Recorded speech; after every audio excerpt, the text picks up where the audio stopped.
What do you have? Mage gloves. I love those mage gloves. Scorching zeal. That's nice. This inflicts more damage the lower the health of the wielder is. Yeah, we did get transcoder hype. That's right. Hey, what's up, Joker's crew? What's going on, Jokers? How you doing, man?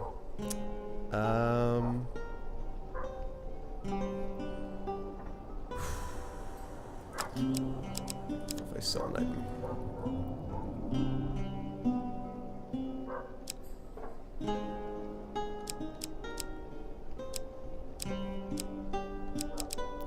If I sell that, and I sell that, that's 16. That would give me 20 gold. And then...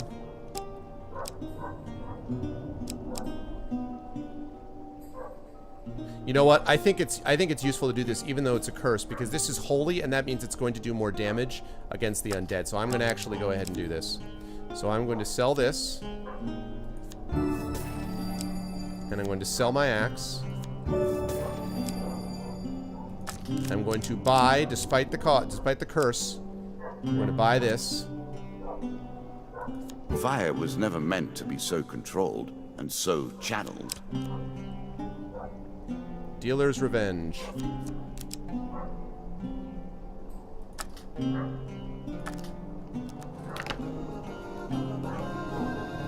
Thank you for the follow, Yvonne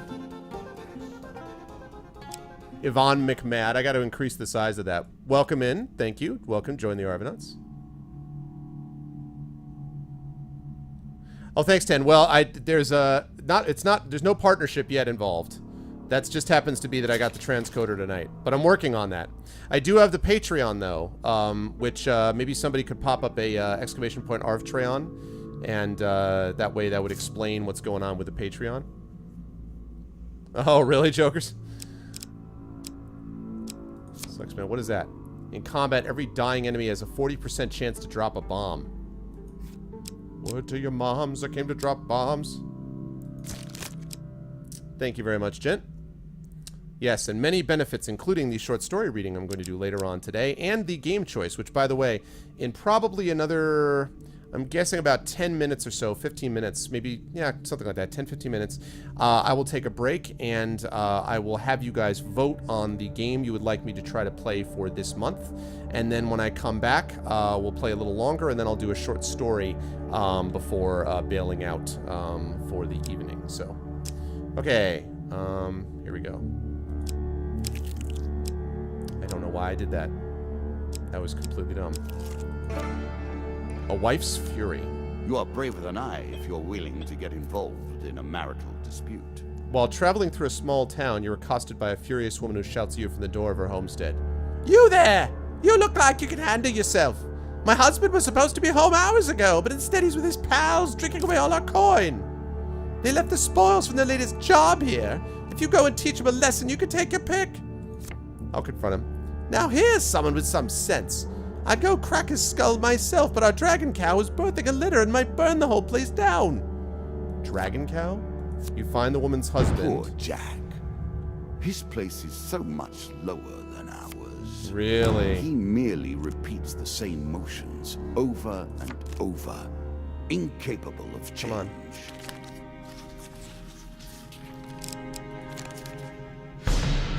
Oh well.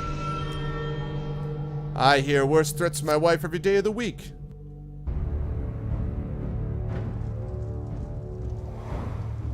Alright, I took you down once already. Time to use my new weapon. Yeah, flaming mace.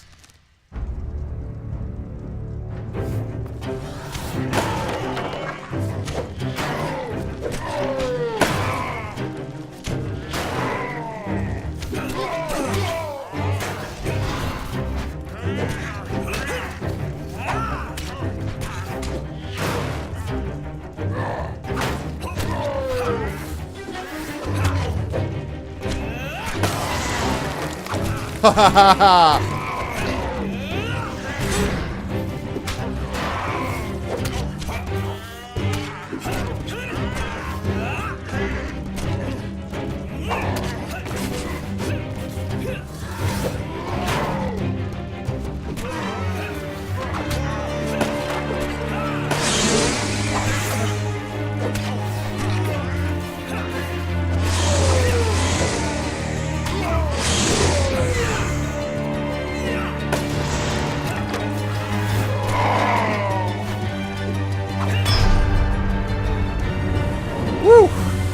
I was a little close. Nope, I didn't join them. I threatened them. Could have been bad. You return to the woman bringing her battered husband with you. Just drop him in the corner and take what you want from this rubbish, she says, handing you a sack. This card's token is now yours. Great Helm of Reinforcement, Huge Hammer, or Mage's Mask. What does it do? Upgrades the class of my armor. Being tougher than you look is a very considerable advantage. The Huge Hammer I don't want to do because I've already got a better weapon. So what's the deal with this? Every tool a mage can create may be used against them. Let's go with that. Helm of Reflection. As pleases you. There we go. Okay, I need to heal up a little bit.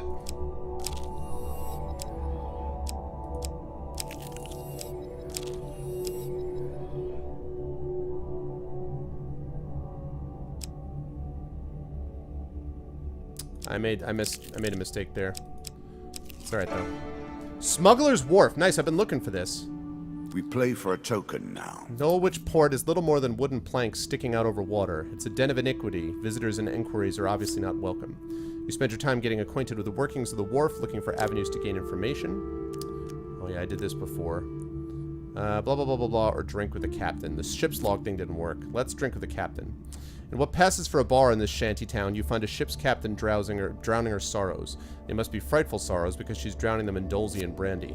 You pull up a stool next to her and while inquiring about her misfortune, attempt to find out what she may know about the missing boats. You can tell the captain knows something, but she's not parting with it yet. However, she seems pleased to have company. Continue to drink. Drink more. You gulp down another small glass of terrible, terrible brandy. It takes surprisingly little for the captain to open up about the missing boats and her own fears that she and her boat might be next. The captain only reveals one thing, Highbinder, and will say nothing more on the matter. You plan to head back to Carlo at the landlocked lubber and see what you could do with the information you gleaned. This card's token is now yours. Nice. Nice, nice, nice. Wharf done. Wharf complete. Lieutenant Wharf complete. Local peasant. I know all about your deal. Get the 5 food so I can get a glove. Please let it be the mage's glove. Yes! Ha ha ha! One piece of each type of equipment, and you're ready to take on Achievement the work. unlocked. Combat ready. Okay, and here's what we got. We've got Charity 3. Alright. Only problem with this is that I'm very low on food, but... Pity the losers or scorn them. Alright, I will give food to the priest. 1 food. Yeah, not very likely.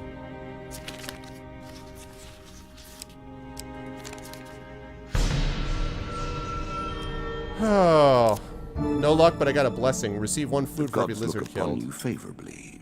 It's not that useful. Okay. Let's see. No shop. Oh, there is a shop. That's right. I am not surprised they have difficulty selling their wares here. Alright, I need to sell some stuff and see if I can get some food. Because I am not in a good situation food-wise. Right, Darkin? I feel like I'm doing it right. I'm like, I got it. Nope. I feel like it's that, the one in Arkham City where the Joker's trying to screw with you when he does that little thing. Okay, so we got the Helm of Reflection. Great Helm of Reinforcement.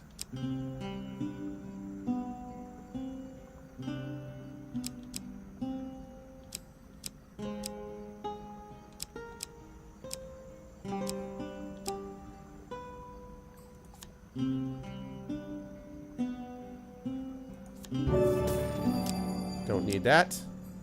Let's see. Now let's... I assume nothing you have that's interesting. Ring of Survival. Spirit Walk. Undead Bane. Does fire damage on hits against undead. +1 to ignite all undead enemies. Nice. However, I don't want another curse. And also, what I really need is food. So, alright. It's only going to give me 2 food, really.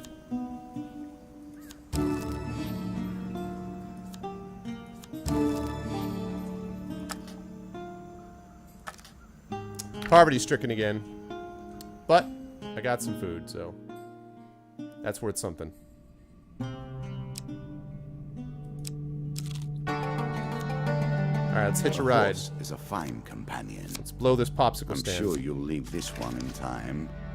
You do not seem to have the temperament for friends, even in the animal kingdom. Shop.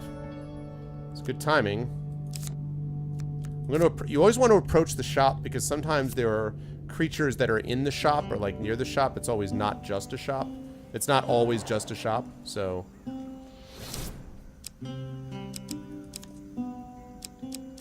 Problem is though now, unless I could sell that, but...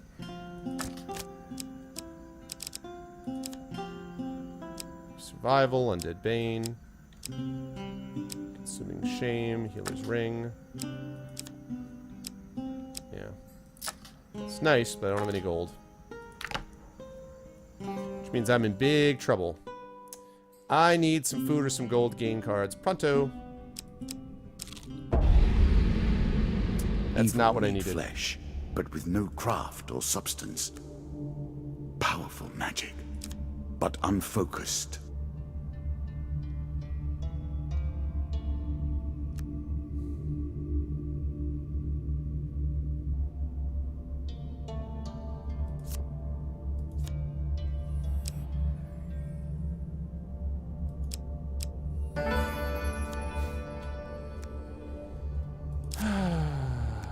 I've got to go. I got to get food. I need food. Is Hey, your what's up, equipment Dougna? more important than your health? Tough questions. He keeps asking questions that I'm thinking about myself when I'm doing it. I'm like,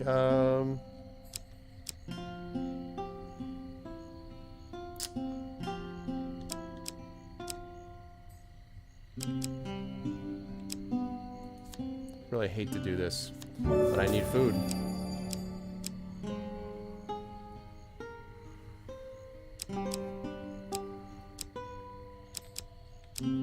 Can't get rid of my shield. It's really like all I can do, I feel like.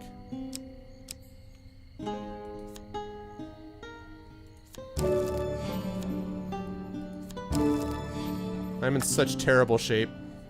Terrible shape. That'll get me 2 steps, and then I'm gonna go right back down the other way again.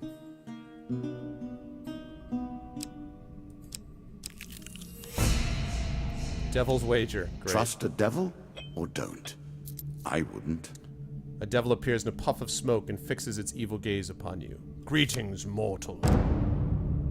If you can defeat my minions without taking a scratch, I will reward you with gold and magical trinkets. Excellent. Let's see you prove it. You said you could do it without a scratch, but I'll be generous and leave you a little more than... You son of a bitch. Look what he just did. Look what he just did. Wow.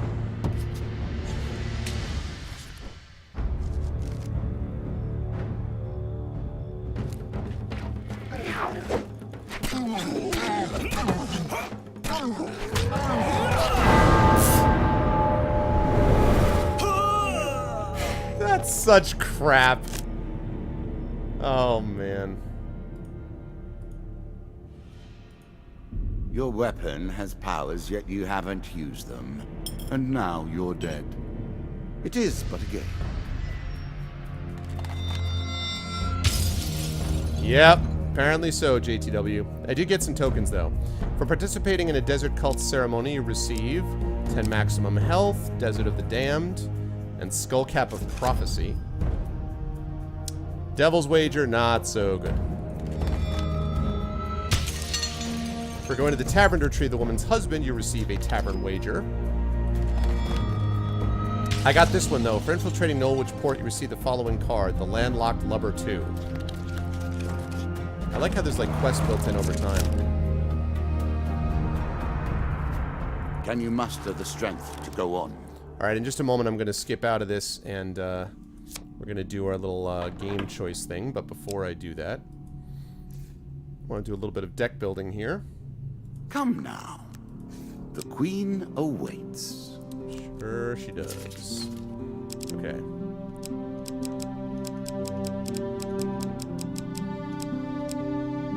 Skullcap of Prophecy.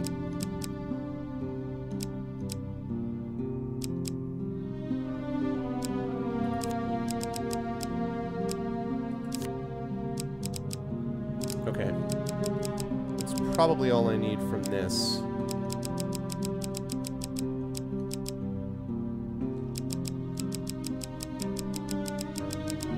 Okay. Good. And over here... Okay, let's see. We got the Desert of the Damned. We got Tavern Wager. And what else can we get rid of here? Still don't know what that is. Want all that stuff in. Let's get rid of the Wife's Fury. Let's get rid of the Desert Cult.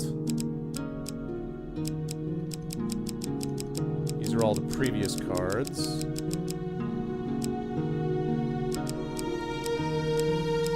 Devil's Carnival. I'm really tempted to get rid of the Devil's Wager. Really tempted.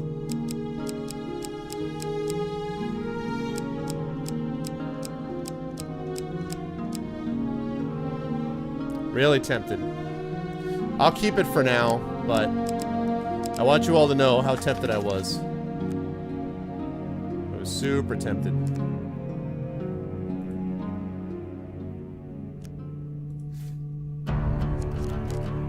Wait till he sets up the game.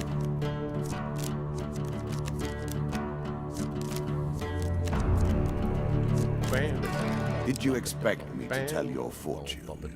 No. A fortune teller. Yes, I know all about your fortune teller nonsense. All right, cool. That's the rumor, Gray. That's the rumor. I have a good friend, by the way, who lives down in New Orleans, Gray. I'll have to see if I'll hook you guys up at some point. I have a good friend down there. He's a good dude. Okay, so what we're doing here, people, is we are going to do something kind of cool. At least I hope it's kind of cool. I think it is. And that is we are going to have you guys nominate a game for me to play. Now, for those of you who don't know how this works, this thing right over here, my Patreon, when it hits $200 and stays there over the month, so when it gets, like, turns around to the first of the next month, and that means you guys get to pick a game for me to play in chat. You did last month, that was Chrono Trigger, and I actually liked it so much that I'm going to be playing it next after I finish this game, Hand of Fate. But you have a chance to do the same thing. Now, I only promise to try this game, not necessarily to play through it. I am going to play through Chrono Trigger, but I'm not going to promise that I'm going to play through the games you guys choose. But what I'm going to do is I'm going to take nominations for this, and then I'm going to put up a straw poll, and actually maybe somebody would be kind enough to do a straw poll. It can be any game that I can play. So I play principally PC. I guess if it were, well, I mean, if it's a game that I can buy on Nintendo Wii and then emulate so that it's easy to play, that's what I did with Chrono Trigger, that's fine. I have, the only ones that I have right now that I can play are Nintendo Wii and PC. I technically will be able to do Xbox 360 at some point, but I'm not really set up to do it yet. So, but other than that, it's up to you guys. So, what I will do is I will take nominations, and we're going to vote on the nominations, and then we'll put up a straw poll. So I'm going to take nominations, and I'll take, let's see, I'm going to take the first 10 nominations. So the first 10 choices that people have will vote, and then the top 5 of those will go into our overall straw poll. So nominations, please only one per person. I'm just going to write them down. Nominations for games you like me to play. I also reserve the right to veto them. So if you try to put in a horror game, I'm going to veto it. Oh, really? Great. That's awesome. That's cool. So let me hear them. What would you guys like me to try? What is the will of chat? Outland. Okay, what else? Oh, I love Gran Turismo. I really want to figure out a way to do that, actually.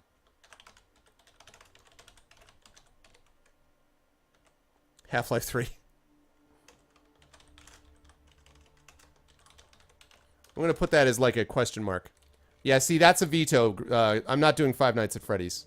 That's a horror game, so I'm not doing that. Sorry, Cujo. And not Outlast, not Aren't You Cute? Aren't You Cute? I see what you're doing there. Okay, Monkey Island. Her Story. I've heard about that. I'm not doing Outlast. Gothic. Deus Ex. I've actually played Deus Ex. I have Deus Ex somewhere. All right, I've got so far 1, 2, 3, 4, 5, 6, 7, 8. I've got 8 choices. Yeah, you can only have one. You only have one veto. No, I have multiple vetoes. That's nice. That's the nice thing about it. Deus Ex. I assume the first one you're talking about, right? What's up, Kilobyte? What's going on, dude? Wasteland 2. Kerbal Space Program.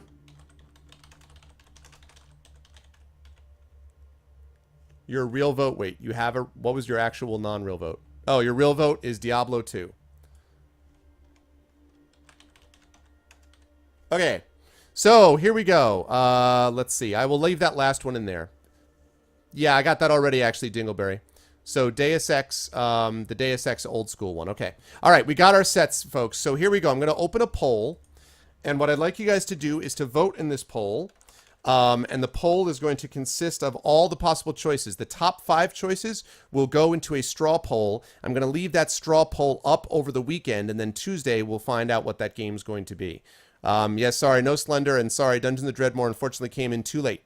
So, let's see what we've got. Let's see.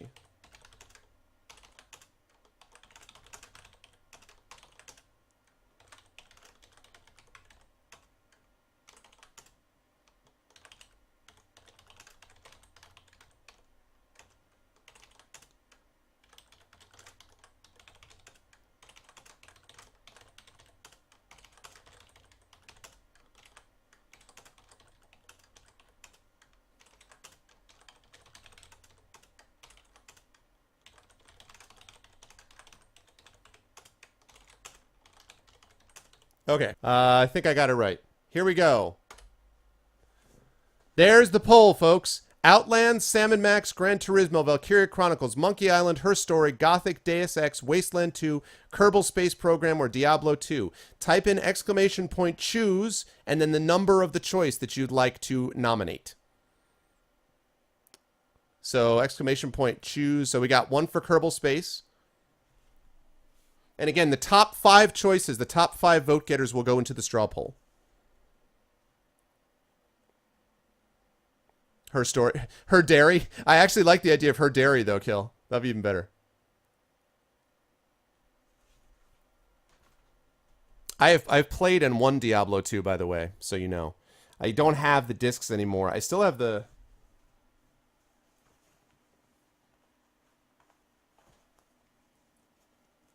I think I still have the case.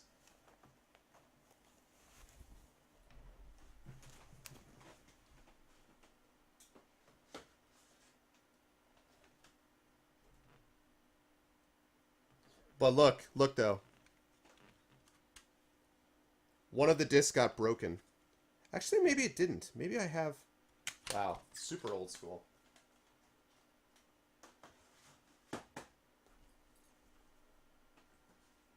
Also,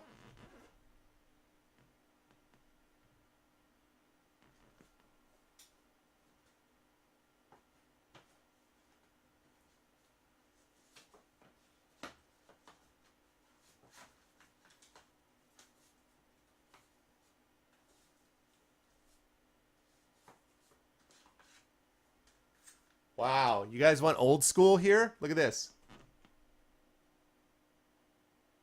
Dungeon Master 2.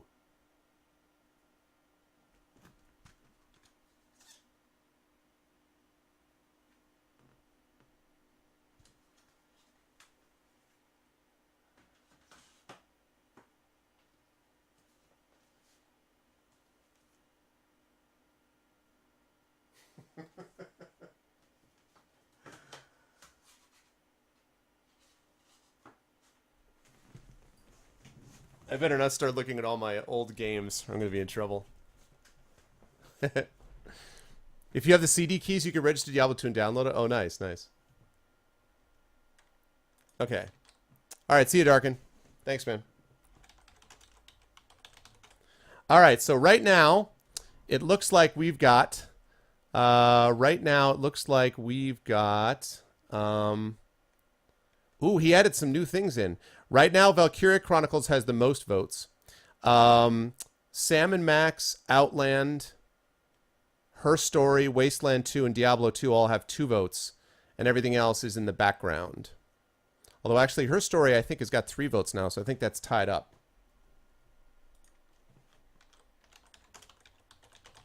Now, remember, these top 5 tied with 6. This is a nice new thing that Shadowed added. Current poll winner is. That's nice. So, right now, Valkyria and... let's see, Valkyria and what do you call it? Her Story are tied at 3.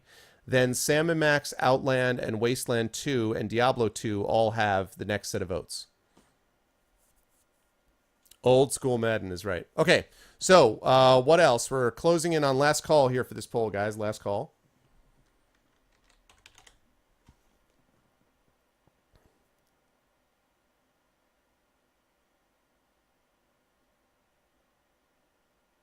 I guess he has it on timer. That's really cool.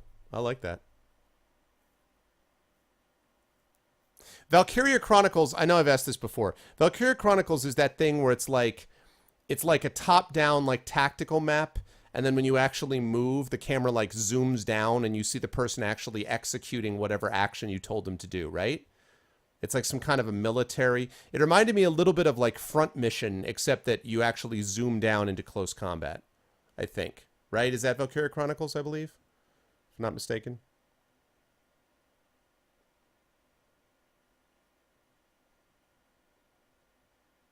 Yeah, okay. Okay. That's fine. All of these choices are acceptable. They're fine. Okay, so anyone else? Anyone else want to get in? A cel-shaded tactical RPG. Anybody else want to get in on this action?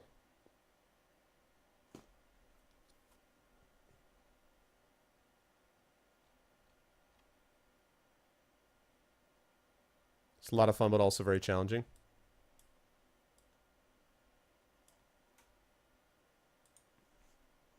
Okay, last chance to vote. The final vote. A lot of fun, but also very challenging. Cool. All right.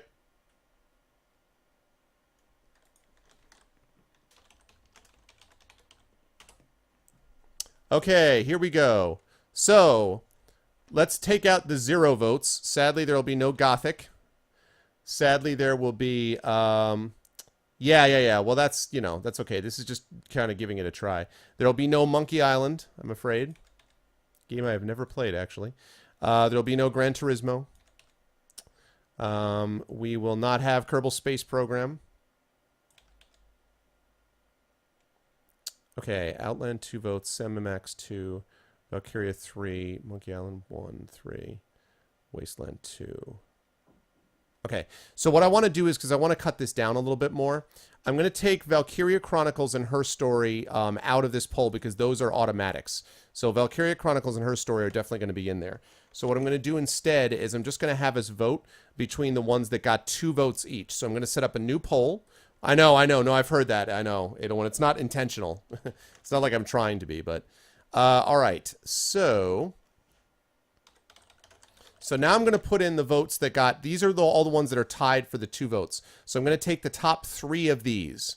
So the top 3 of these choices will enter those other 5. We'll go along with those other 5. So...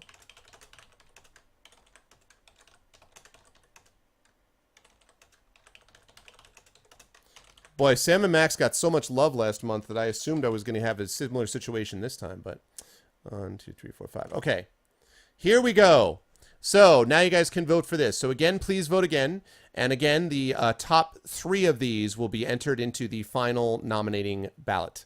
Outland, Sam and Max, Deus Ex, Wasteland 2, Diablo 2. Remember, Valkyria Chronicles and Her Story are already locked in as part of the nominating ballot. So, the top 3 choices. I don't think so. Oh, yeah, you're right.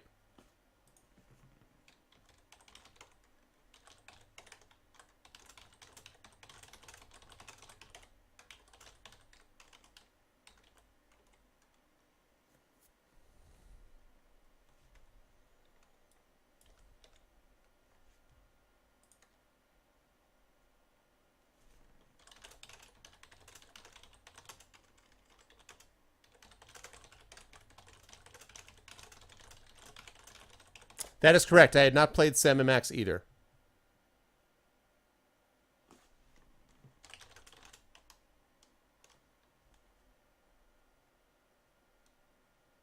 Okay, so Sam and Max.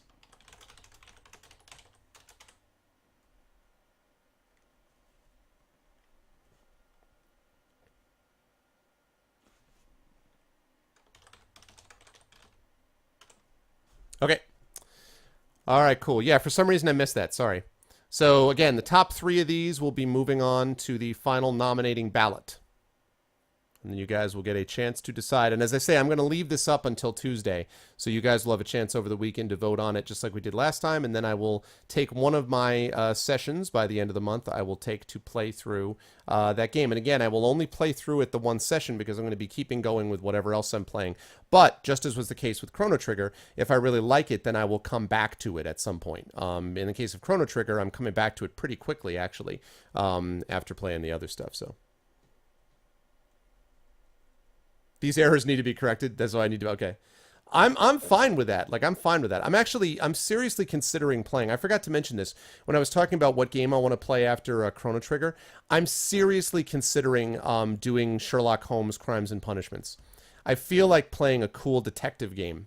So I'm seriously thinking about that as the game that I might play as well after Chrono Trigger, depending on the order of like when everything else is available. Like if Arkham Knight isn't available, if Shadowrun Returns, Hong Kong isn't out yet, you know, I'm seriously thinking about it. I think it'd be fun for chat too. Hyperkinetic rabbity thingy. So I'm thinking about that. I've heard very good things about those. Right now, Sam and Max is winning fairly clearly, I think.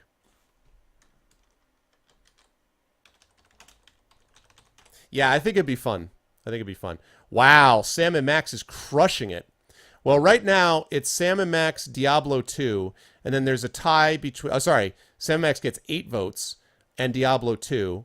And right now, there's a battle between basically Outland and Wasteland 2. So someone needs to try to cast a vote to break this tie, or I'm going to have to do another poll to break that tie. Outland or Wasteland 2. Or I might even not even include those. Oh, there you go. Well, that solves that problem. What? I don't even know what Outland is. What is Outland, by the way? I don't remember what Outland is. Okay, I'll do that, Money. I have a Battle.net account. I have one already. Because I play, occasionally play Hearthstone. What is Outland again, though? Outland is not the horror game, is it? If it's a horror game, I'm out with Outland. I will veto. It's not that, is it? In fact, I'm not even going to ask this question. I'm going to go look for myself. I'll look for myself.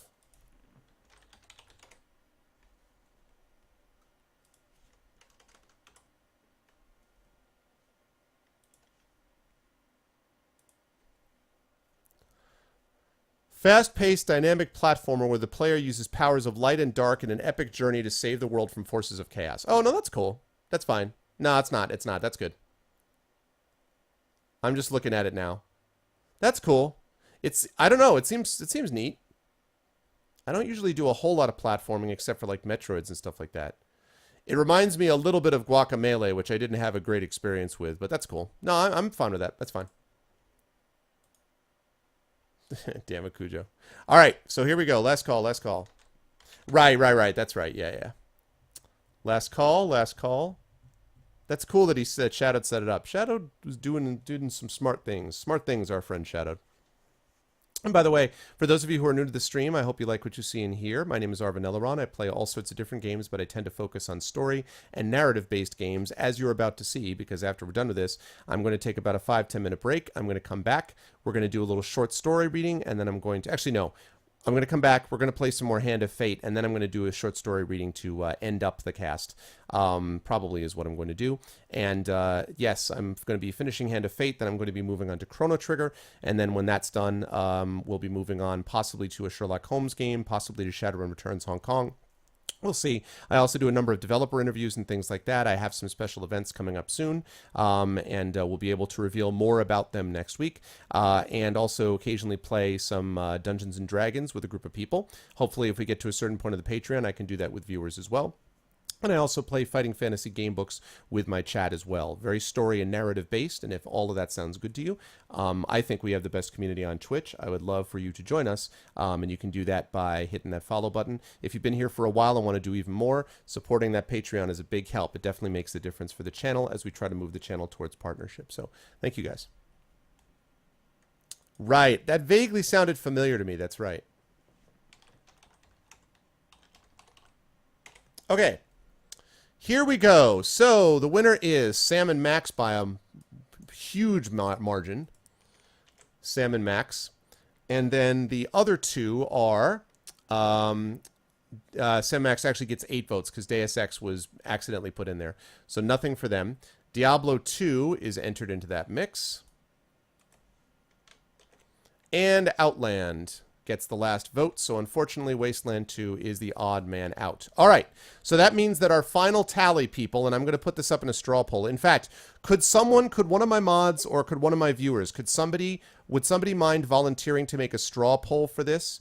The 5 winning games that people can vote on at the straw poll: Valkyria Chronicles, Her Story, Sam and Max, Diablo 2, and Outland. Again, it's Valkyria Chronicles, Her Story, 2 words, Sam and Max, Diablo 2, and Outland. Those are the 5 choices. Would someone be kind enough to do a straw poll for me? That would be super lovely. And then I will post it, and I'll take a break, and you guys can vote in the meantime. I'm going to leave this up, as I say, until Tuesday. But this is to fulfill Patreon stuff. So if someone could do that, that would be lovely.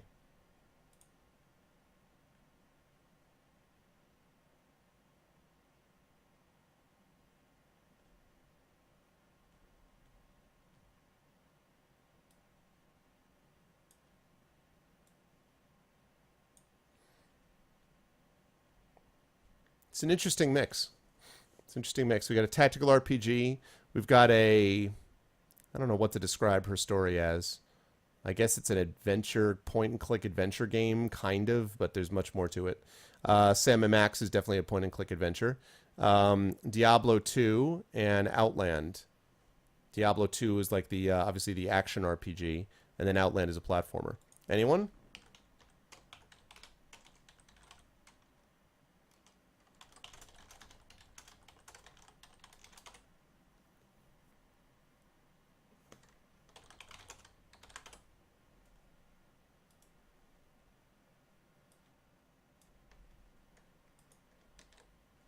Let's see.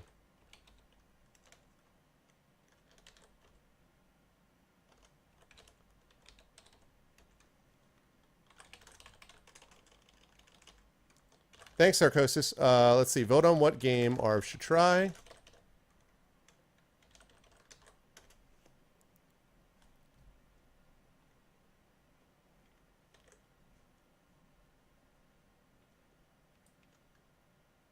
Hold on just a second while I get this link down.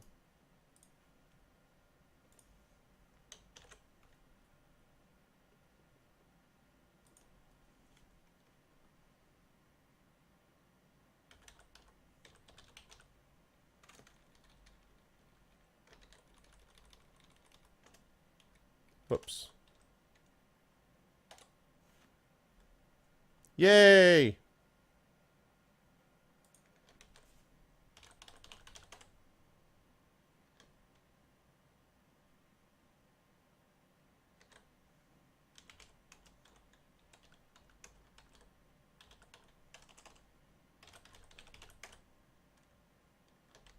Let's try that again. It was close. It was very close. It's very close. Let's try that again. I'm fairly proud of myself that I almost remembered that. Hang on, hang on, hang on. There we go.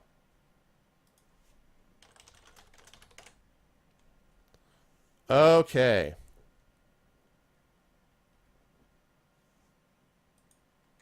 Okay, cool.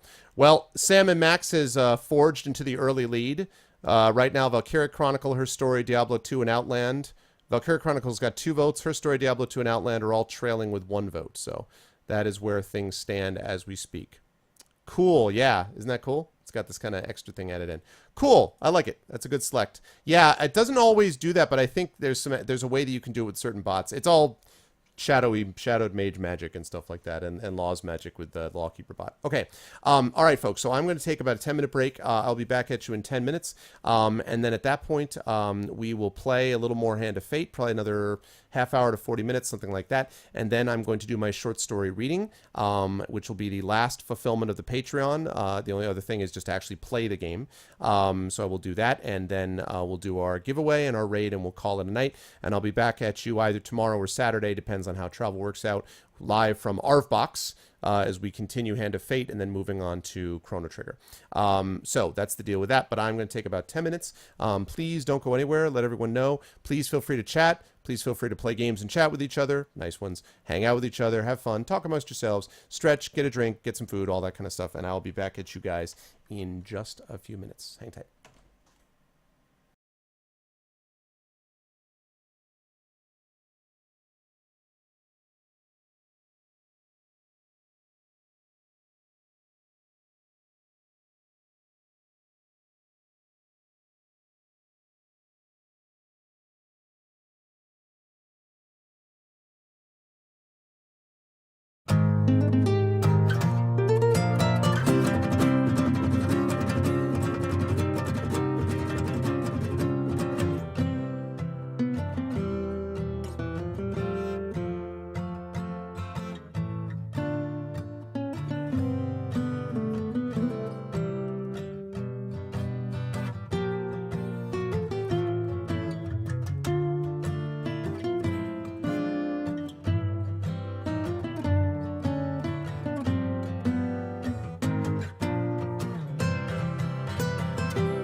Of these guys. That, of course, is our friends, the Super Guitar Bros. Friends of the stream. Love those guys. Thanks for bearing with me. And it wasn't just Fighting Fantasy stuff. It was other stuff, too. As I totally forgot I had to pour myself my glass of water. You guys can hear that? Oh, yeah. So I got myself my snack. I got myself my my water.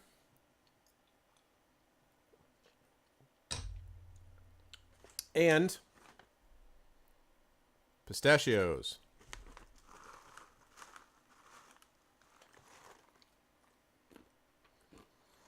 This is me doing my part to help the Greek economy.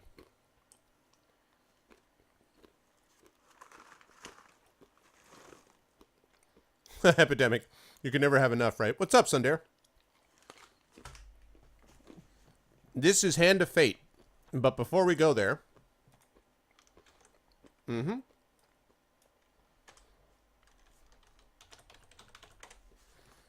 Before we go there, let's check out and see one more time. Yeah, they're pretty good. Actually, I kind of like them. All right, let's see what we got. Ooh, wow.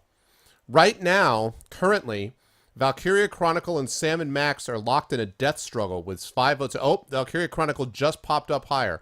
Valkyria Chronicle has a slim lead over Sam & Max, 6-5. Her Story with 2, Diablo 2 with 2, and Outland with 1. So Valkyria Chronicle and Sam & Max are battling it out, with Diablo 2 trying to stay in the mix. This is going to be left open, by the way, until next Tuesday, so you don't have to worry too much yet, but I want people to keep voting over time, so. Valkyria Chronicles is starting to open up kind of a lead now. They're like, whoa. Her Story is kind of I don't know how to describe it. It's sort of like an adventure game where you're sort of, well, adventure game is not right. You're interviewing this woman about some crime, I believe it is, and how you interview her and the questions that you ask affects the game, but I'm not really describing it well because it's, yeah, why isn't it interesting as his story? It's gotten a lot of attention, a lot of critical attention over the last couple of months. I watched a couple people playing it. I think I watched Jackalfear playing it. So anyway, we'll see. But that will stay open until Tuesday, and that is that of course is the Patreon-based thing. But we are playing Hand of Fate, and so what we're going to do is we're going to play this for about another 35 minutes or so. We're going to play until about 12:30, and then I'm going to do my short story reading as promised. And I think what I'm going to do tonight is I'm going to read, I think The Lost Sweeper of Calden is the one that I'm going to read for you guys. This, again, is part of the Patreon fulfillment stage, is reading that short story. Then after that, we'll do the giveaway, and we will do the raid.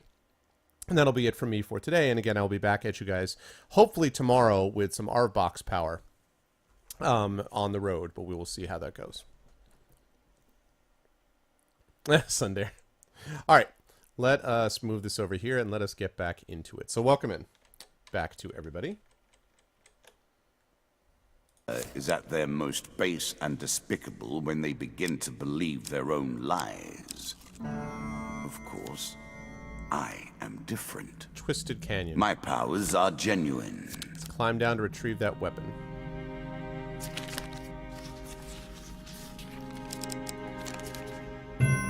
Yeah.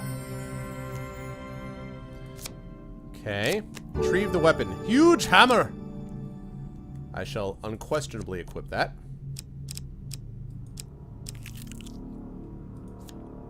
The landlocked lubber 2. I get to report to him on what I found. Is at stake. You return to the landlocked lubber and find it somehow even emptier than before. Carlo is entertained by the story of your time in Nulwich. You explain that you were told you'll need a highbinder to find the missing ships. Carlo laughs. It's not a highbinder, it's the highbinder. He's a broker of information. If he knows anything about the missing boats, then he'll tell us if we can pay his price. I'll contribute what I can towards the highbinder, but as you can see, the tavern business hasn't made me a rich man. He'll accept any currency, we'll have to provide enough to make it worth his while. This is gonna hurt, but again, doing this means that I unlock this for future games, so it's worth doing. I'll pay 20 food. Alright, then I'll send word along with our payment, and the highbinder will set a meet. Card's token is now yours. Definitely worth it despite how much that was. That was a lot of food to give up. But worth Do it long not let term. your supplies run so short. You are on risky ground. I had to do it, bro. Without warning, a magical portal opens beneath you and you fall through it. As you tumble between realities, you catch glimpses of faraway lands and realms without meaning to your mortal mind. After an unknown period of time, you fall ungracefully back into your original universe. Okay, that was a good time for a shop.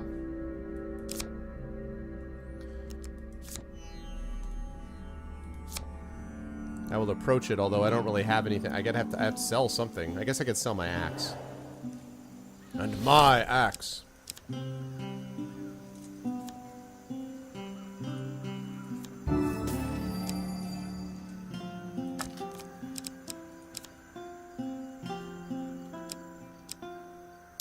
I get 1 food. Woohoo!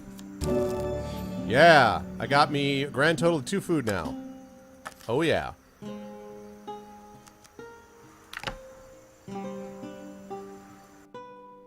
What do you guys... I have not seen Gotham. What do you guys think of Gotham?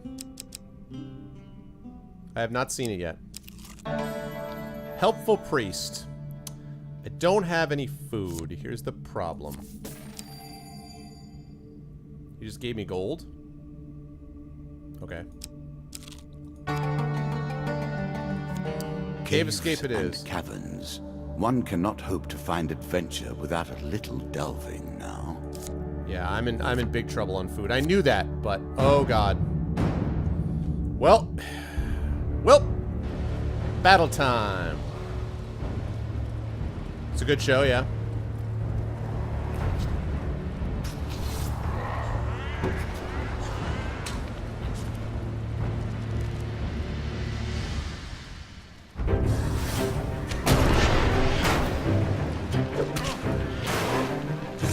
Ow.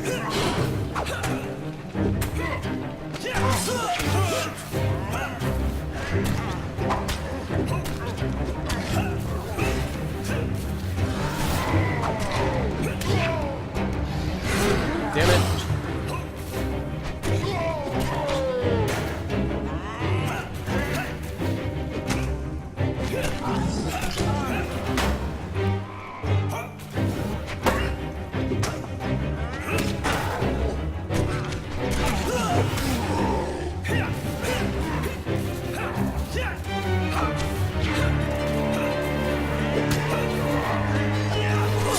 Damn it.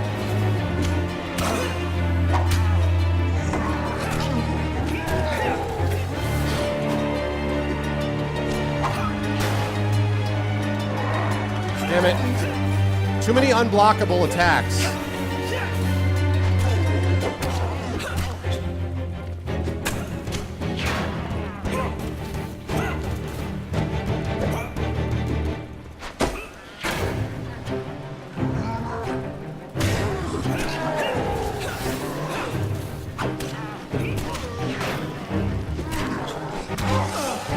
Screwed.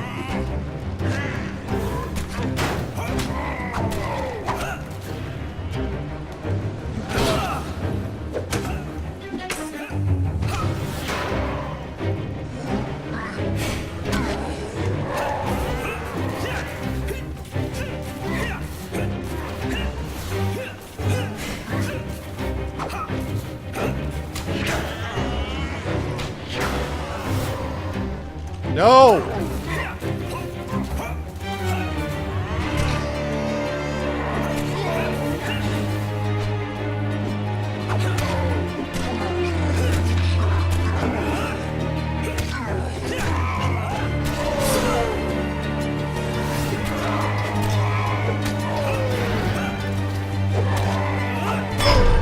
Woo! Hey, what's up, Riot? What's up, Mosky? What's up, Mosky? What's going on, Riot? The flow is erratic in this game. It's erratic. I need food, I need food, I need food. I don't need gold, I need food. Okay. 40 gold? At their heart, all games are about power. Doesn't matter, I need... Are they not? I need a shop! The acquiring Oh of god, power, please, please be a shop. the retaining of power, and Find most yourself in a seedy old importantly, tavern, the use spinning tales of your of adventures to a power. group of drunks. A bearded old soldier scoffs at your tales and challenges you to an arm wrestle. Wager your 20 gold against his gold. A choice. Select your desire. Okay. You win. The old soldier gingerly turns out his pockets. I seem to have misplaced my 20 gold. Will this do instead? I get his token and I get a game card. Food. Don't need equipment. I need food. It is yours. You can take it. It is, yeah, it's definitely good. It's fun. It's definitely a fun game. I am enjoying it. What is this thing? After every third combat, I receive plus 20 health. All encounter cards are revealed upon reaching the next stairs. Interesting. Yeah, it's cool. It's not easy. In fact, I'm going to die here. Starvation begins to set in. Might as well do the blood auction. I'm not Stay going to make it. calm. But it's okay. Fear I will only sacrificed hasten your sacrificed demise. this run because I could get more tokens this way. The moonlit ruins, a host of unholy creatures gather. I can't bid any blood. I'm going to die. And death.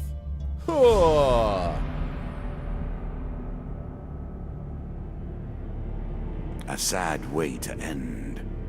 I had such challenges prepared for you. Get some tokens, Such though. is life. Do you see now what I have built?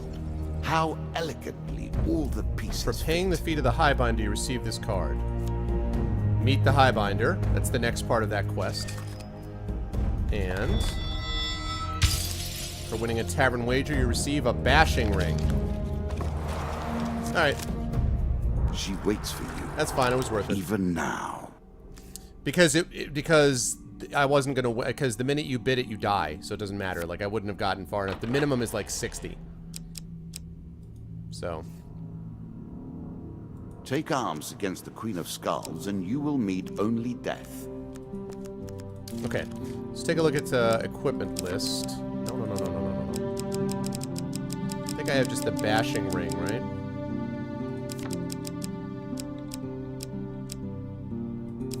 I feel like that Ring of Survival just is never going to get used enough. Alright, and then this one. Meet the Highbinder I need. I can probably get rid of some other stuff, right? Like I can get rid of... let's see. I find like the surprise portal doesn't really do anything. Same thing with Tavern Wager. Actually, you know what? No, I take that back. I don't need the apprentice in there anymore either. Alright. That's good. What do we got up here? Screw the Crucible. I guess I'll put Battle of Brooktop back in. This Devil's Carnival thing, though, I'm just not going to do. I just don't. It's obnoxious. It's frustrating to me. I guess I'll put the Apprentice in because it's a card that I don't have to take advantage of if I don't want to, so.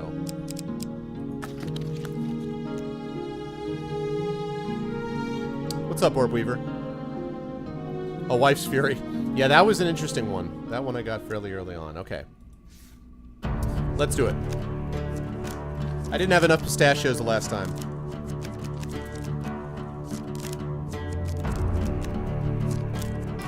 Do you understand what it is we do now? Or did I rush you through the rules, pushing you into the play before you were prepared?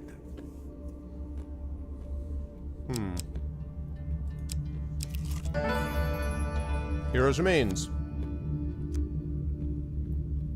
So this is the one where I take the hero's belongings. I get a Viking blade. And I get Pain, the shield. But they also give me a Really? heavy burden. Is that what you're going to do? If I don't trade it in. And I am going to trade it in right up there. Embertown Hero, speaking of hero. Yeah, we have the shelled ones too. We have in shell and out of shell. Alright, ask him his troubles. What are your troubles, sir? Pack of thieves. Find those jackals and make them pay. Alright, I will do that. First of all, I'm going to hand this guy's stuff back. I'll return the hero's sword. Turn the hero's shield. Draw a blessing card. High constitution. When I eat food, I gain twice the usual healing. Nice. Alright, let's go here and deal with these guys. They're going to try to make a deal with me. I refuse to deal with the thieving scum. I get a monster card. It's 3 of dust. Let's do it. I don't actually know. I think we got this at, like, either Fairway or Whole Foods. I'm not actually sure.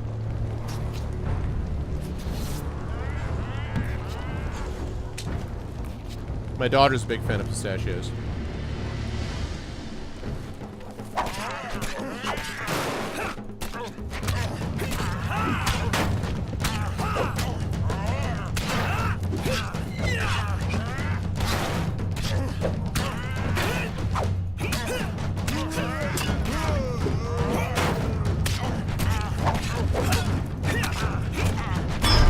Haha!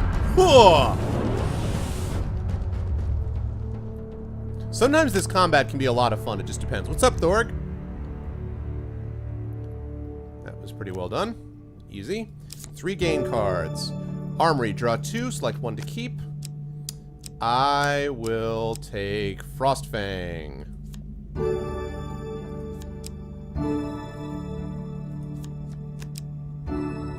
10 gold. I'm sure you're grateful for that. And 5 food. That one, and that's why I really like that series of cards. Ember Down Hero is good. It's just a good combination. It's not usually too hard to beat them down. It's pretty good stuff. All sorts of terrible things live in caves. Are you sure? Shop. What do we got? Alright, let's talk to that merchant. How you doing, Thorg?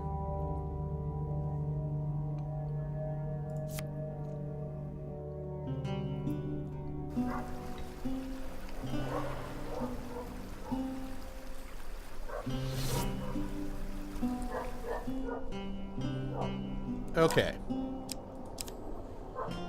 So now I can sell my axe. Back we go. Can buy items. Undead Bane. Fire damage on hits against undead. Healing cap, that's useful. Oh, that's right, the Scorching Zeal.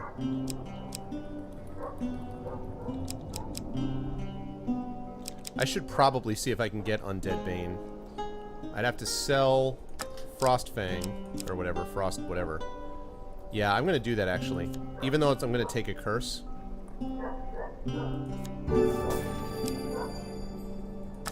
Even though I'm gonna get a curse when I buy items, it's still worth it. Interesting choice. Tainted is that curse. I don't know what it is, but we'll see. Okay, and then, let's see. Still could use some food. So I'll get one of these. Good. Actually, I didn't need food, but... I know, the dog's like, her? Okay. Let's take a look at, I want to take a look at my inventory and see what that curse is that I just got. Tainted love. The player cannot sell anything? What? Really? Okay. I guess we're going with what I've got then. Oh, God. Cannot stay away, eh? Ugh, the blood auction, too.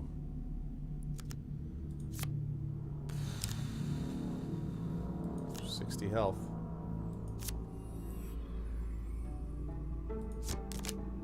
Oh, God.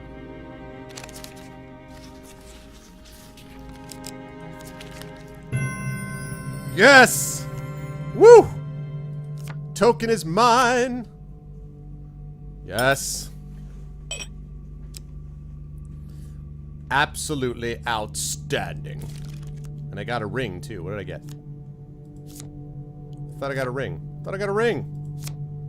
Where's the ring? There it is, the Ring of Hindsight.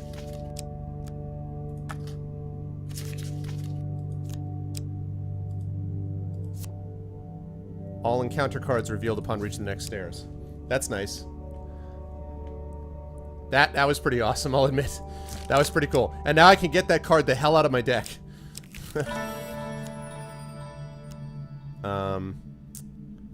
No, I'm not going to approach the shop.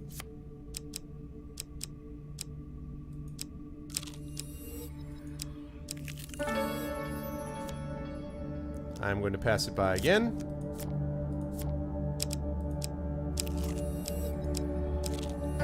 Good.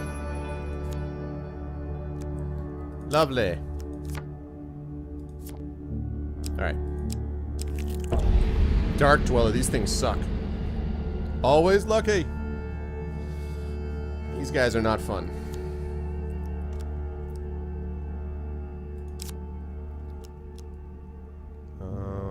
Let's get around the creature. This is terrible.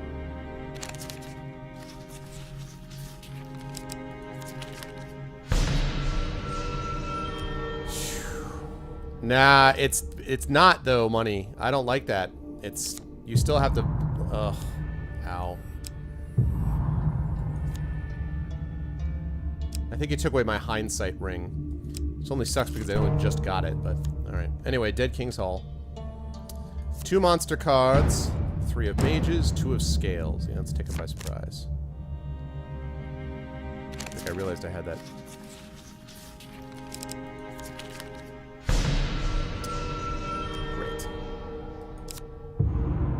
Great. This is going lovely. Ugh. Lovely.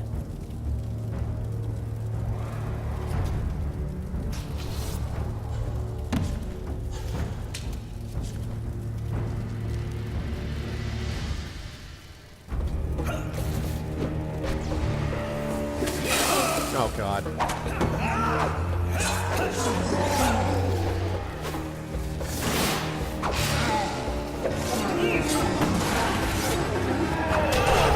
I've got to get out of there.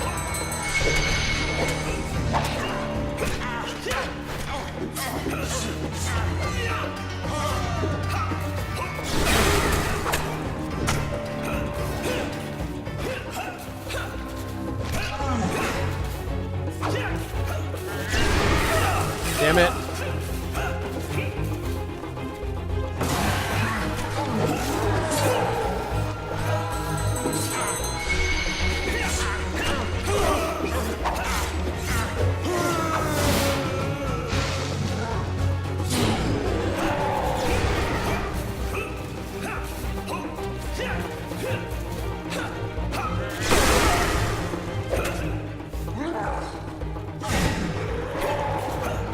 Oh, God.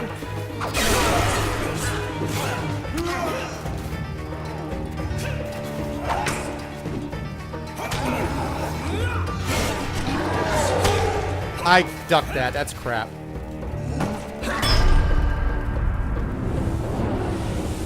That was close. Little close. Little too close for comfort. Dealer draws 2 gain cards, draw 1 equipment card. Health tonic, gain 5 maximum health, that's nice. 3 food. And that is nice too.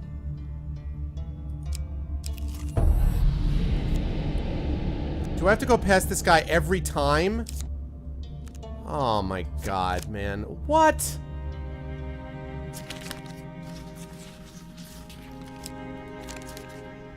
Thank God. I am getting out. Like, right now. Head downwards, if you dare. Head downwards? I'm getting the hell out of there. Dark Dweller crap. Think about the way we play this game. You continue to die, yet we reset the board each time. Dark Ritual. One While has to searching the wonder sacred tombs how of it is Wandermere, possible to you come truly across a know. group of skeletons conducting a dark ritual. Dealer draws you 3 monster cards. Okay, the good news is I have Undead The Bane, though. undead do tend to rise again. I do have Undead Bane.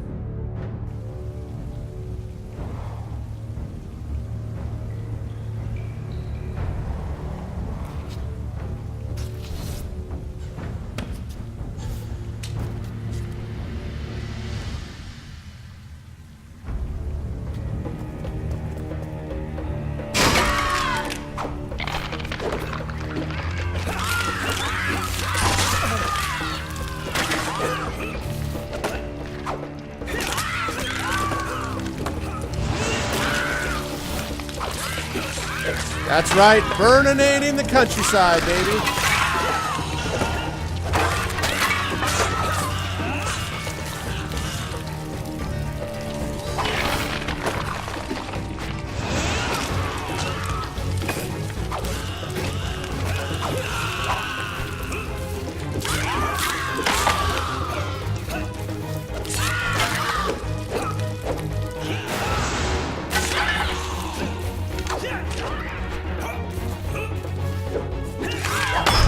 Ha ha!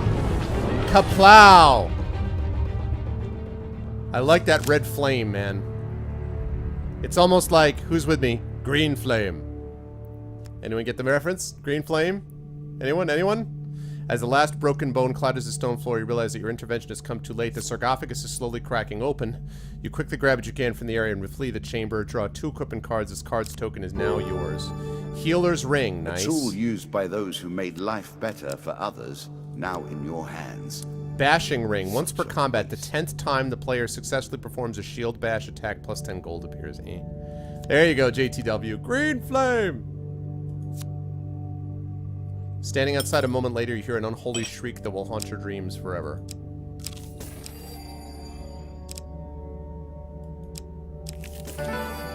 Mr. Lionel! It's a reference to Acquisitions Incorporated D&D thing.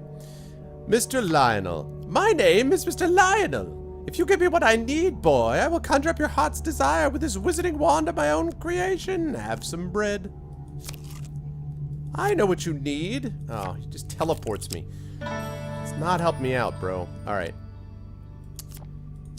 I will give her the food because I want my gloves. Give me some gloves, please. Yeah, gloves. And loving it. Okay, also, what have we got? Devil's Wager. Go to hell. Battle of Brooktop and Cavemouth. Alright.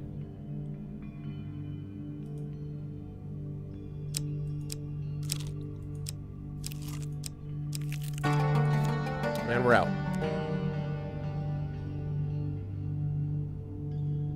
He's some kind of like goblin thing, Thorg.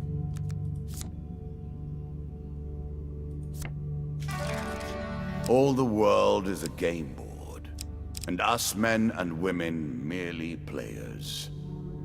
I alone do not play. I maintain the rules. You have choices, and I have predestination. Goodbye. Your choices, though, are merely a rediscovery of that which you already know. Stairs. I'm out. I hear nothing but the sounds of morning. She is close. Oh, she is. The apprentice. One day, you break his concentration in an explosion of magical energy and he disappears. Damn it.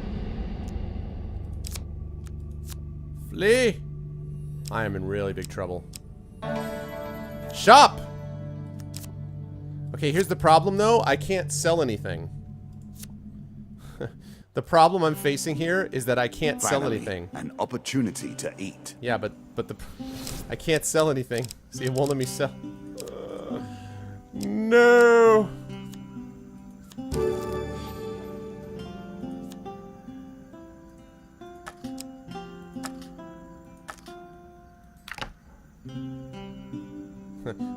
Enemies everywhere. Exactly. Dark dwellers everywhere.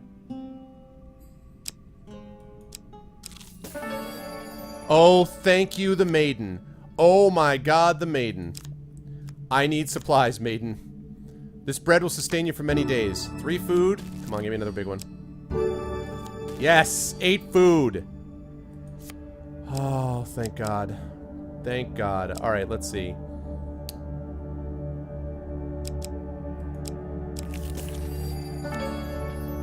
Woo, did I need that? The root of all troubles. Busy market town. The reason is because I gave a bunch of food to the priest. Basically, it's all collecting tokens. You see all these tokens? I'm getting a bunch of the tokens in my deck. So, I'm doing a lot of long-term thinking, I think is the problem. In a busy market town, you're approached by a shopkeeper on the verge of losing his store. If you lend me the gold I need to save my store, I'll pay you 1 day with interest. I feel it'd be for the arena for me when I cannot pay my debt. Sorry, bro. I don't have any money. Metal ore. Sparse and relatively empty. As you traverse a particularly Mostly tricky we skip trail over these moments across a in our mountain memory. ridge, you notice a dark Yet ravine something beneath has you. caught you here. Something glitters in the dim sunlight that reaches the base of that cavern. In the gloom of the narrow canyon, you find the old remains of a wooden cart apparently having fallen down years ago. You find nothing of worth except a chunk of glittering metallic ore. It might not sell for much in its current state, but perhaps you can find someone who can use it. You take it and make your way back up to the path. Let's see. 5, 4, 3, 2, 1.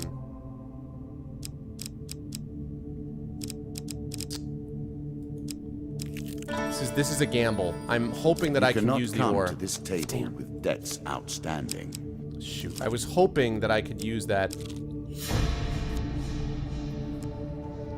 The same peasants, right? Okay, here we go. Please don't fail.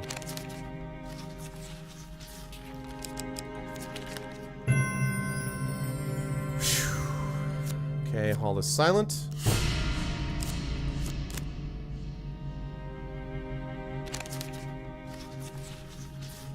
Choose from these options. Are you kidding me? God damn it. Ah. Alright, here we go. I got Face there with full death health. and learn your fate. Alright, here we go. Powerful skeleton warrior with the ability to summon a demonic pile of skulls that can create a legion of skeletons. Few necromancers possess the skill or courage to attempt the creation of such a creature. Any misstep during the ceremony could result in a hideously painful death. Alright, people. As you plunder the secrets of your memories, you'll gain new cards. Here we Some go. you'll wish you'd left untouched. Yeah, I mean, right. Relatively speaking, full health, right?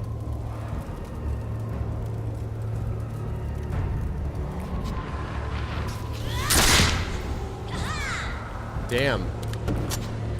Oh my god, that blunderbuss, though.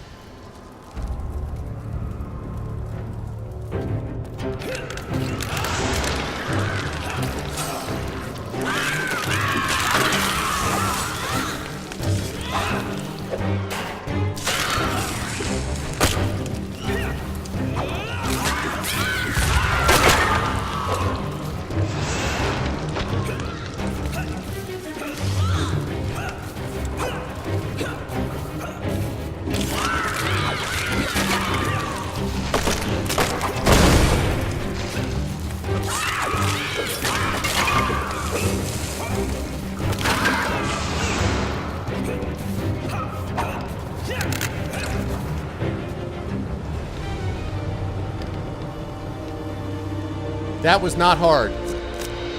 I'm here to tell you that was not difficult. That sort of undead wrecking sure is nice. Yes, it is. Then it is done. When even a creature as haunting as the Queen of Skulls perishes, we know the game is almost done. The kings are gathering now. Now the game really begins. No. Yeah, baby. For winning the blood auction, you receive these cards. Good fortune, gain 15 gold. Blood auction 3. Oh, God. And Ring of Reward. For interrupting the dark ritual, you receive the following card, the Lich. That's charming.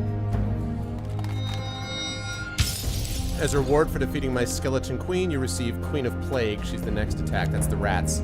And the Lizard Dome. Welcome to the Lizard Dome! As a reward for defeating my Skeleton Queen, you receive Arrow Cutter, Mortal Whimsy. One more round. You have earned it. Let us approach the Mother of Plagues. Mother of Plagues. Let's build that deck Your first. choices. Nice. Only 5 bosses left, guys. Only 5 bosses left. Alright, curses. I don't have to worry about that stupid merchant thing. Negative aura. Whenever the player loses a curse, they also lose 1 random item. Okay. Loses a curse, they also lose 1 random item. Okay. And 4 times 6 of plague. So this is a big rat one, so I'm definitely going to have to use the rat cleaver for this. The Ratman Queen can birth thousands of her foul kind, protecting them with her prodigious spear skills. Queen of the Vermin. Under the ground, the filthy rat kind court her favor. Murder each other with leprous teeth for the honor of siring her children. Sounds lovely. I love this music, the deck picking music. Arrow cutter. Okay. Now, let's get rid of this stupid bashing ring. I don't like the healer's ring either, because the healer ring just gives you gold when you get healed, which is just like... I find that stuff very not helpful.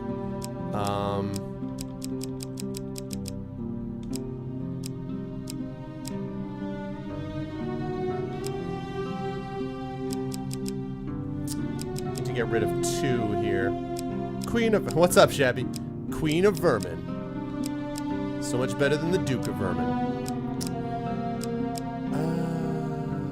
Let's see. What is Warcry? Oh, that's right.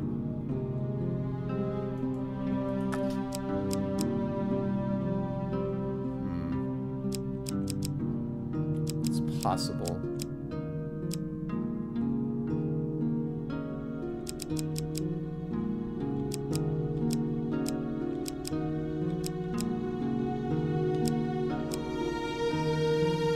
Really want to know what that is.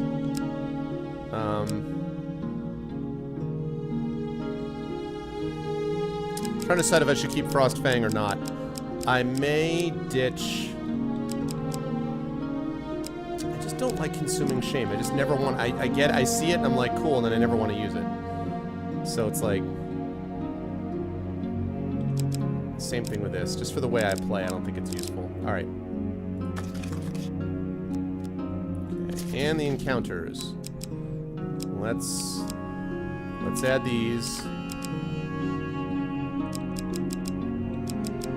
See what else we've got that we can get rid of. We've got metal ore, which I still don't know what the use of that is, but whatever. Battle of Brooktop. No, I'm still not having it. Meet the Highbinder. And Blood Auction 3 still worries me a great deal. A great deal.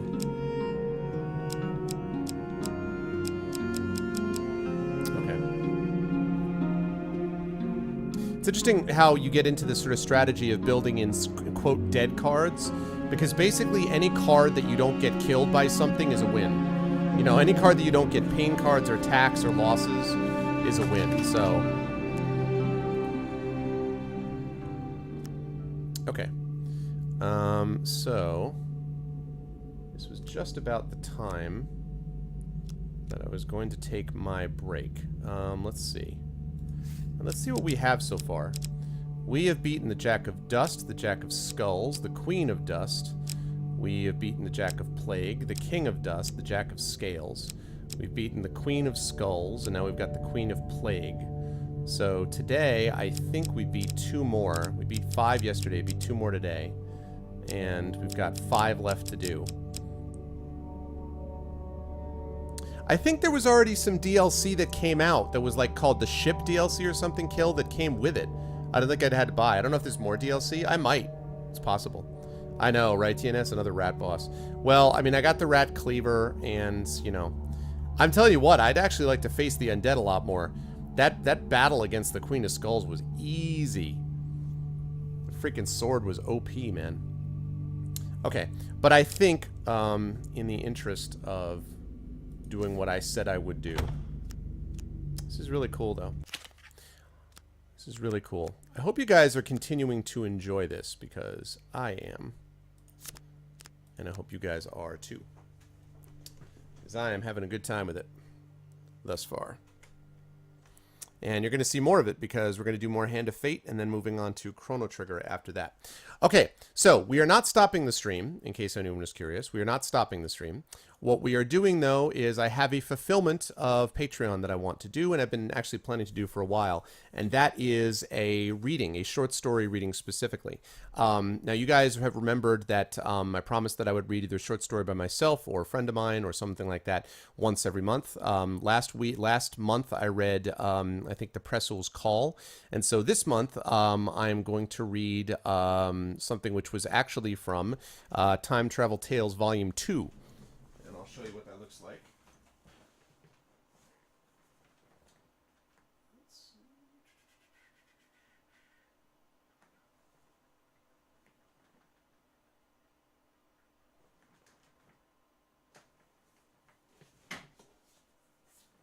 There we go. I was going to say, I was like, why can't I find it? This story that I'm going to read you guys comes from this, Time Travel Tales Volume 2. It is a story, actually, that you guys may, some of you may remember because you helped to name it. This is a story that I couldn't figure out the title for, and so I ended up actually coming back to chat for that. I'm going to turn on a little bit of music here. And then we're going to settle in for a little bit of reading. Now, you guys know the key. If you're going to enjoy yourself at a reading, the key is if you got a little bit of hot chocolate with the marshmallows going on, that works nicely. If you've got maybe some hot tea, if you got a cool glass of water, it doesn't always have to be hot. It could be just a cool glass of water that would also get the job done. That's the key. And the idea is sometimes, I often like to say eyes closed, ears open, except if you do that, sometimes you end up falling asleep, and that's not always the best thing.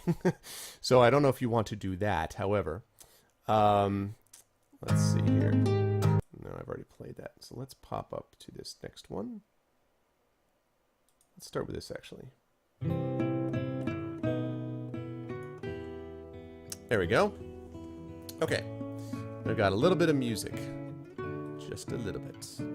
Okay. All right, folks. So here we go. So this is going to be called The Lost Sweeper of Kaldin. And it is the reading that I promised would happen as part of the Patreon. So after this, we will do a giveaway and we will do a raid. So do not go anywhere because we are going to be doing that in just a moment. But first, the question. Are you wonderful people ready for some short story reading hype? Are you guys ready for The Lost Sweeper of Kaldin?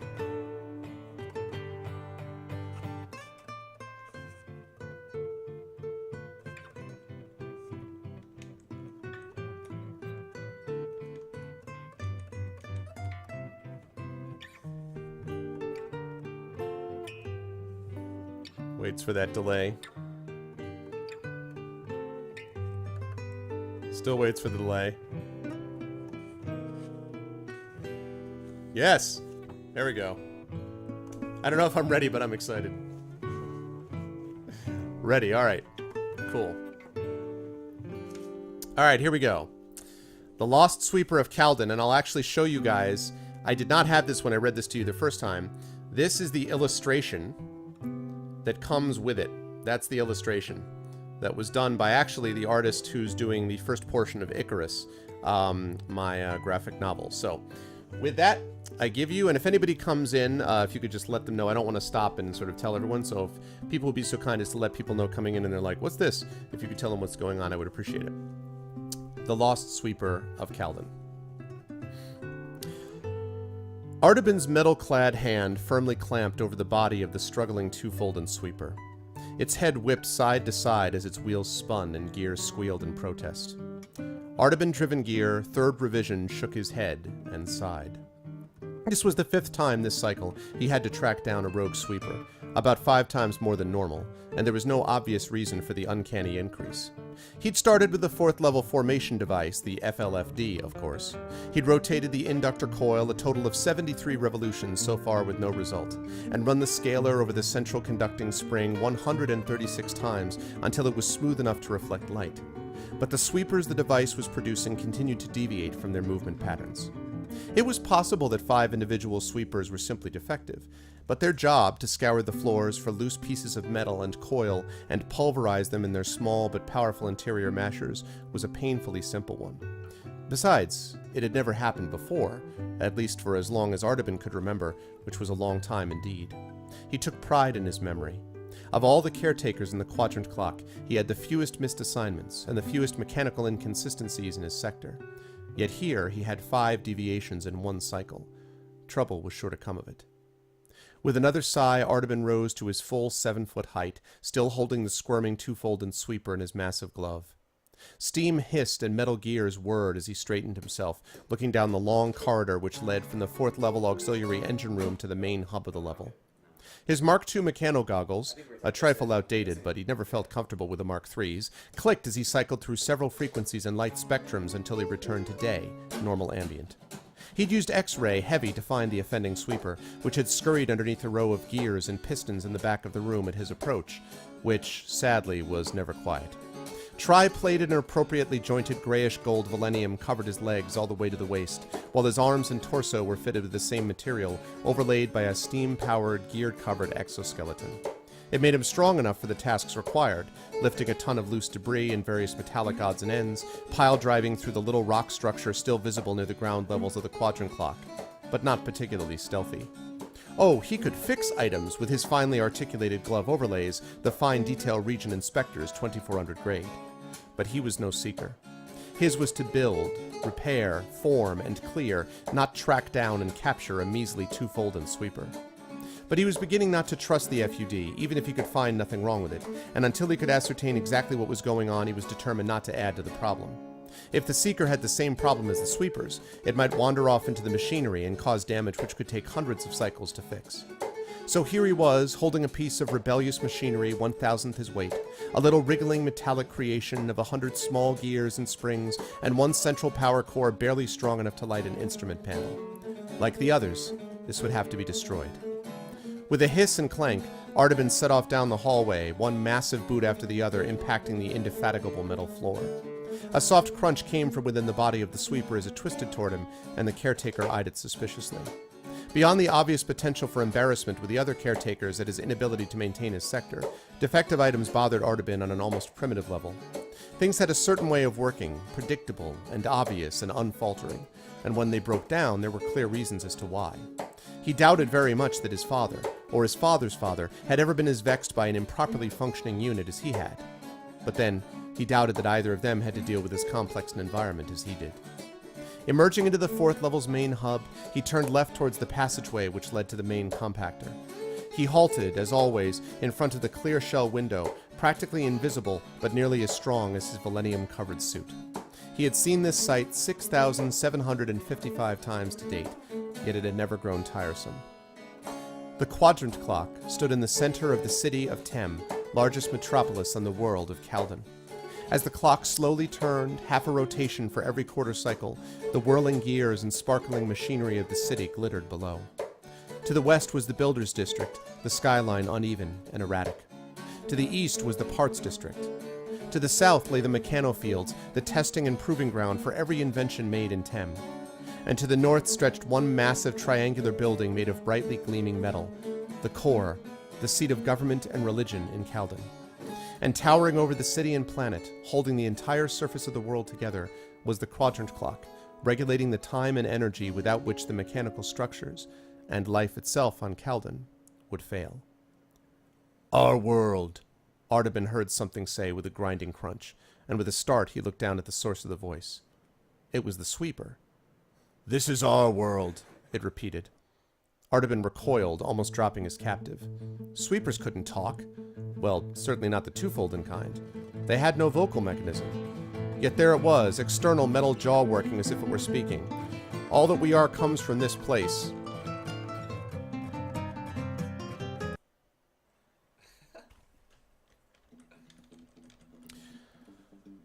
This is our world, it repeated. Artaban recoiled, almost dropping his captive. Sweepers couldn't talk. Well, certainly not the two-folded kind. They had no vocal mechanism. Yet there it was, external metal jaw working as if it were speaking. All that we are comes from this place, it said. But all of it will be lost now that the decay is returned. All of this will grind to a halt, and our world itself break, stop, and rust into oblivion. What will you do about it? It stopped, and after a moment Artaban realized it was waiting for him to respond. What can I do? He asked, trying not to think about the fact he was talking with a two-folded Sweeper. I am only a caretaker. You're more than that, Artaban. And less, the Sweeper said in the same strange, metallic voice. You have power to stop the decay, and save Caldon. More than Caldon, in fact, the universe itself. Or you can remain a caretaker until you break down, as your father did, and his father before him. For you, there will be no memory then of what you lost, and what you could have found. Then it fell silent, and for a long time Artaban said nothing, staring at the now calm Sweeper. No caretaker liked being reminded of his creation, nor of his own hybrid nature, part organic, part mechanical, a machine which could and would eventually break down like any other and be scrapped, like the Sweeper. He thought for a long time, looking out onto the sparkling mechanical perfection of Tem. He looked down the passageway to the main compactor. Finally, he looked again at the sweeper, lying now quite still in his grasp. And then, suddenly, he put the sweeper on his shoulder, feeling its wheels lock in place as he fastened a restraining band over its body to hold it secure. And turning away from the compactor, he took purposeful and massive strides down the corridor which exited the 4th level. For the very first time, Artaban Drivengear, 3rd Revision, had made an entirely unpredictable decision. And even more shockingly, he was glad of it. As soon as Artaban left the quadrant clock, attracting no end of odd looks and blank stares from those he met on the way, including 14th level caretaker Elodin Metalcog, 1st Revision, who to Artaban's mind was a trifle smug for a 2nd generation model, he turned left and headed due south towards the Mechanofields.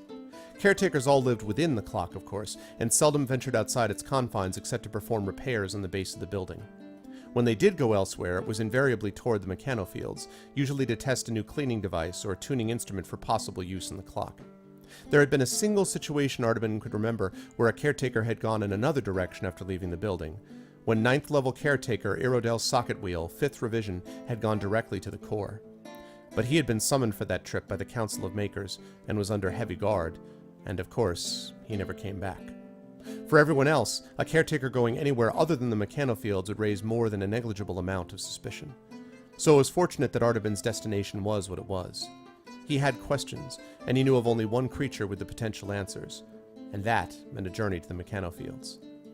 Still, even with a reasonably unsuspicious destination, the sight of a caretaker banging and hissing his way down the 65th path as he went, sidestepping third-class inventors, no doubt hurrying to the 75th annual conference on the interaction between gears and horizontal orientations, and three-folded sweepers scurrying this way and that to pick up a spare metal widget or a small, almost invisible pile of metal dust, was still unusual. Walking in Tem for any significant distance was already considered a little strange, mostly the province of inventors who were given great latitude to break traffic laws as they wandered about in excited contemplation of their newest idea to combine laser sights with jet boards or create more efficient wheel scopes from spare sweeper parts. For everyone else, riding in a rotorcycle or hovermobile was considered the norm, and considerably easier to manage in a city of many millions. So the strange looks and stares continued as Artaban walked on. Artaban paid little attention, for his thoughts were elsewhere. The two-folded sweeper had not spoken since they left the quadrant clock, though he could still feel the gears whirring within the small metallic body locked on his shoulder as he stomped along. How a two-folded sweeper could speak, let alone think and apparently see the future, was utterly beyond him, and he could find no internal records describing a similar event. He had considered the possibility that he himself was defective, but he had just had diagnostic checks run on himself within the last quarter cycle with no problems reported, and he was well before the end of his expected model life, which left the inescapable yet impossible reality that the two-folded sweeper had somehow spoken of the future. What kind of a future? Artaban wondered aloud, lumbering around a young 6th-class inventor who stared at him, mouth agape, as the caretaker gave her an absent-minded nod.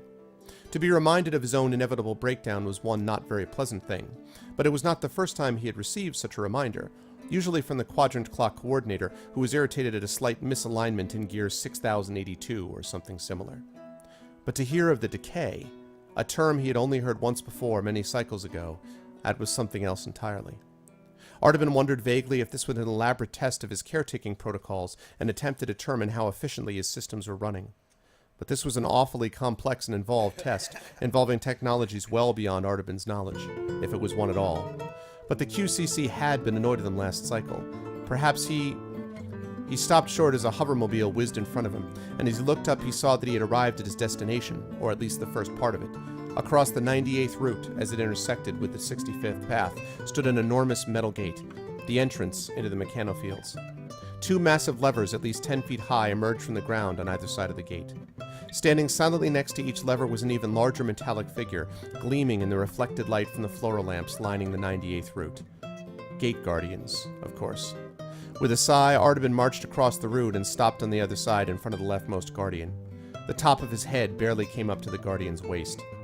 With a shudder and whine of gears, the Guardian's massive head, red fluoro lamp eyes burning brightly, inclined downward. "Identify yourself," a voice from deep inside the mouthless head boomed. Artaban Drivengear, 3rd Revision, caretaker of the 4th level of the quadrant clock. A moment of silence, then. Speak your purpose for entry. I seek access to the second region of the mechanofields for... He hesitated, considering what stated purpose would generate the fewest questions. For consultation, he concluded after a moment. Again, there was a pause before the reply. Consultations must be cleared by the regional coordinator. No consultation requests have been received within the past quarter cycle. This is for a situation which has just occurred. I have had no time to file a consultation request and will do so before the next quarter cycle.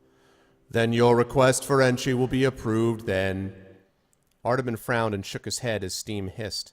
I need consultation now. My request cannot wait. Consultations must be cleared by the regional coordinator, the Guardian boomed, almost placidly. Artaban narrowed his eyes, his Mark II mechano goggles increasing their apertures slightly to compensate. Gate Guardians were not known for flexibility, of course, and dealing with them was often an exercise in frustration, but they were seldom this recalcitrant. I am a caretaker of the 4th level of the quadrant clock, he said, drawing himself up as high as he could go, still little more than half the size of the Guardian, and I need consultation. I must have entry to the mechanofields. You will permit that entry. Silence again. You are a caretaker of the 4th level of the quadrant clock, the Guardian acknowledged. I cannot permit entry without clearance. Artaban made an adjustment to his internal temperature gauge, which was beginning to emit a quiet warning beep. I demand that... But he stopped as he heard a small, high voice to his left. What seems to be the problem, Guardian? The voice asked. Turning, Artaban saw a small bipedal creature covered in a metal suit sit in the back of a copper-colored mechanical creature with 8 spindly legs, bending and straightening as it stood next to the caretaker. Regional coordinator, he said, bowing his head in a mixture of acknowledgement and relief. The metal-clad creature leaned forward over some switches and levers in front of him, peering up at him through thick goggles. A caretaker. 4th level. Artaban Drivengear, is it? Artaban nodded.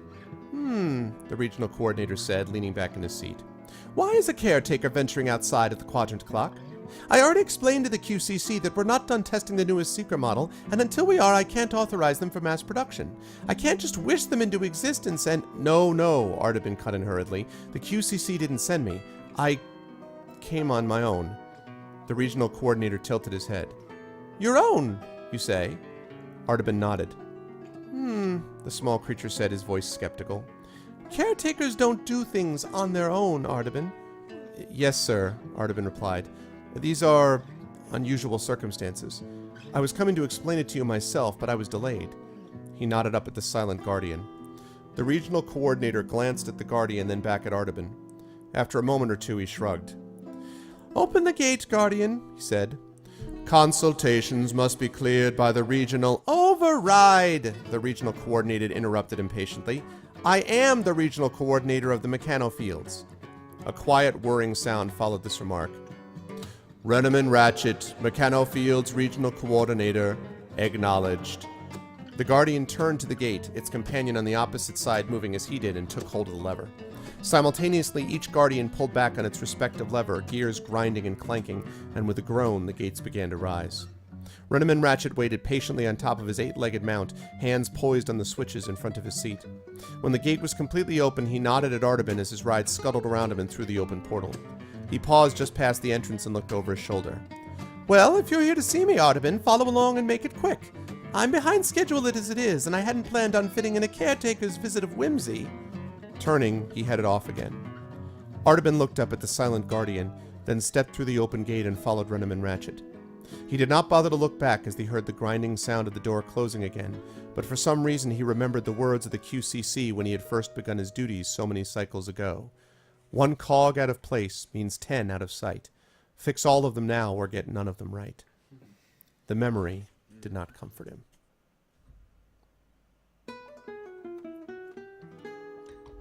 If Artaban Drivengear had been in the mood to go elsewhere, of interest, since caretakers were generally focused on their work in the quadrant clock, the mechanofields might well have been his chosen destination. Everywhere one looked was activity.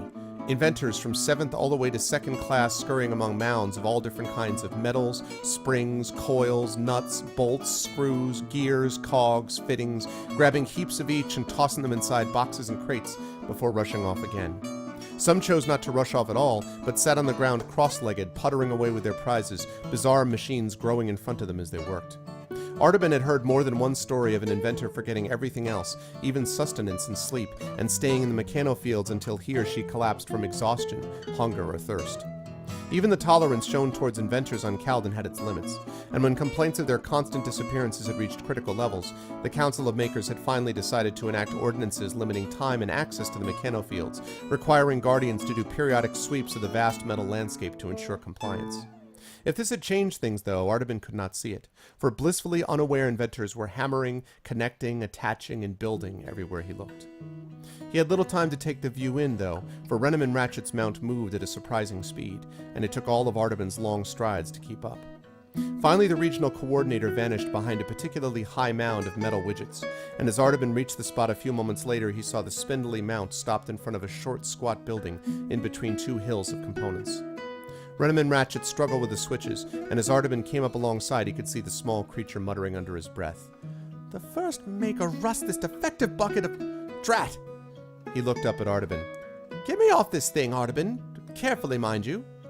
Artaban blinked but complied, lifting the regional coordinator, so small he could have easily flung him halfway back down the path they had just come, off the seat before gently setting him down next to his mount.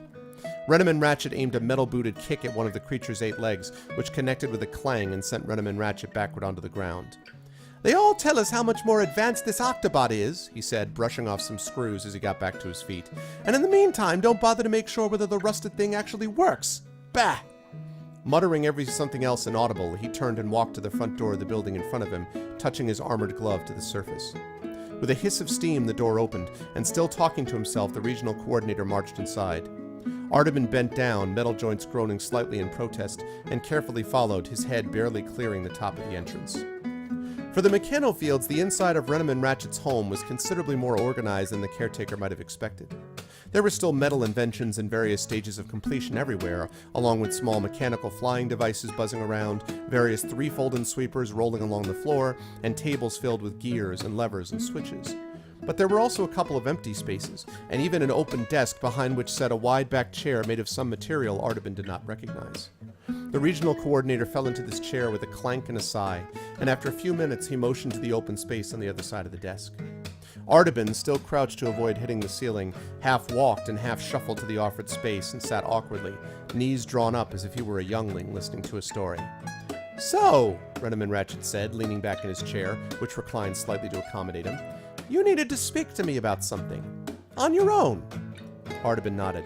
"I understand how busy you are, Coordinator. I appreciate the regional coordinator waved his hand. "Skip the preamble, Artaban. I know how grateful you undoubtedly are for a few cycles of my precious time." "Hey, Julia." Artaban blinked through his goggles, and after a moment Renem and Ratchet laughed. He pushed his own goggles back in his head, revealing 2 somewhat startlingly blue eyes, which twinkled slightly. "I've spoken to you several times, Artaban, and the experience has never been bothersome. I'm happy for the curiosity, in fact." "Curiosity?" Artaban asked, feeling lost. "Yes." Renem and Ratchet waved his hand vaguely to surroundings. All that's outside, too, outside the mechanofields and even Tem. Haven't you ever thought of how amazing it all is? How extraordinary the world we live in, how perfect its function, how incredible all of its workings. Have you ever taken a moment to admire its beauty?" "Yes," Artaban replied, thinking of the view outside his clear shell window on the 4th level. "Yes, I have many times." "And you live in the heart of it all, Artaban, the quadrant clock itself." The regional coordinator sighed. "I envy you." "Me?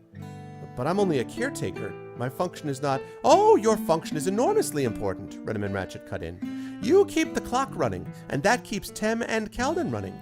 And you get to see how it's done. Or you're part of it, anyway. As for me," he sighed, "I spend my cycles answering questions about widgets and gears, walking 4th-class adventures passed out from exhaustion in the 2nd region of the mechanofields, processing applications and invention requests from the other districts." He shook his head. "It's certainly not what drew me all those cycles ago to the mechanofields." "What did draw you?" Artaban was suddenly curious. Renem and Ratchet smiled. "Love, Artaban. Love of discovery, revelation, a glimpse into the first maker's plan." Artaban nodded slowly. "I understand." "Yes, I think you do. And that's why I enjoy talking to you. No one else, you know, certainly not any other caretaker, seems to care about why and how. They just want what and when. What can I give them? What will they need to do to install what I give them? And when will I be able to do all of it? He sighed again, closing his eyes. It's all very routine. For a moment he was silent. Anyway, you didn't come to hear some old fool ramble about his life path. Oh, no, I don't think you're rambling, Artaban said hurriedly. And I think it is routine which is bothering me too. Or at least the breakdown in routine. The regional coordinator said, eyes still closed. So what breakdown can I help you repair then? Artaban hesitated. I wondered if you had heard of something called the decay. Renaman Ratchet's eyes snapped open as he sat up. What? The caretaker blinked again. Well, But he stopped as he saw Renaman Ratchet's face, mouth twitching, eyes narrowed as they stared at him. I can't say for sure, he continued, but... Decay! Renaman Ratchet finally managed to get out. Where did you hear that word? Once before, many cycles ago. And just now, before I came here. The regional coordinator leaned back in his seat, gazing at Artaban. After a moment, Artaban reached up and undid the restraining band from his shoulder. He gently took hold of the two-folded sweeper and placed it on the deck where it sat, motionless. Renaman Ratchet looked at the sweeper, then raised an eyebrow. As I said, I've always found your sense of curiosity refreshing. I'm considerably less enamored with your sense of humor. This isn't a joke, regional coordinator. The other crossed his arms and waited. Earlier this mini-cycle, I was tracking defective sweepers in the 4th level. Rogue sweepers? Defective, Artaban replied with a touch of annoyance. Our sweepers don't go rogue. But there have been some inconsistencies in their performance of late, and the Seekers aren't always able to find them easily. I was able to find this one. Fascinating! Renaman Ratchet's tone suggested the opposite. What does this have to do with decay? This sweeper told me about it, Artaban said. The regional coordinator stared at him, jaw slack for a long moment, before bursting out into laughter. Well, it was worth this absurd conversation for that, I suppose, he finally said when he had somewhat recovered. You are an intriguing caretaker for certain, Artaban. But if you would take my advice, I wouldn't let the QCC know you're taking unauthorized trips away from the clock to set up elaborate jokes. He's not well known for his... Artaban fought the urge to stand up in exasperation. Damaging Renaman Ratchet's ceiling was not likely to help matters, and settled for clenching his large metallic fist instead as pistons fired. This is not a joke. Renaman Ratchet stopped short, his smile fading. I know two-folded sweepers can't think, Artaban said. I've repaired enough of them, 273 of them over the cycles, to know they can't speak either. But just before I came here, this one spoke, and it told me that all would be lost now that the decay has returned.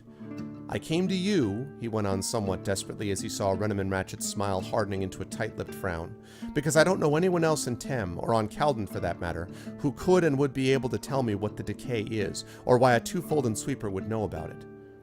And I also came to you, he said more quietly, because I don't know anyone else who would be interested in explaining anything to a caretaker, particularly me. The regional coordinator pursed his lips and tilted his head slightly as he looked at Artaban. You said you heard of the decay.